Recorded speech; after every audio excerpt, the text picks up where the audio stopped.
आरती के सपोर्ट में आए भोजपुरी के दो दिग्गज अभिनेता। जी हां, आप सभी सोच रहे होंगे कि आखिर ये दोनों अभिनेता कौन हैं। तो हम आपसे एक बता दें कि ये दोनों अभिनेता है खेसारी लाल यादव और पवन सिंह। जी हां, आरती के सपोर्ट में ये दोनों आ चुके हैं। अब आरती को मिलने वाला है इंसाफ। जी हां, खेसारी और पवन सिंह दिला के रहेंगे आरती को इंसाफ। तो आइए आपसे हम दिखा देते हैं कि आरती के लिए क्या बोलते नजर आ रहे हैं पवन सिंह और खेसारी लाल यादव।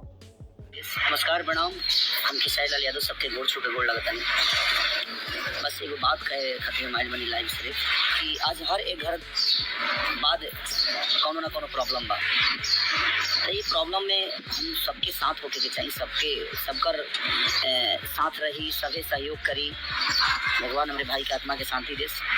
वैसे जे सब परेशान बा, जौन जनता फीवर बढ़ावे चाहे जौन जनता हमनी के प्यार करेला वह जनता आज परेशानी में बा, भगवान परेशानी में बा। पिछले 2-3-4 दिन से मन बहुत ही दुखी है।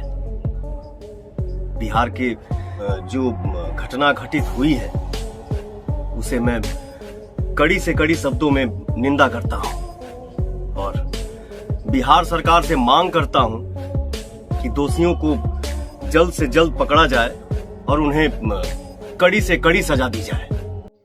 तो आप सबने देखा भोजपुरी के दोनों दिग्गज अभिनेता कैसे आरती के सपोर्ट में आ चुके हैं और ऐसे में आरती को इंसाफ दिला के रहेंगे ये दोनों दिग्गज अभिनेता।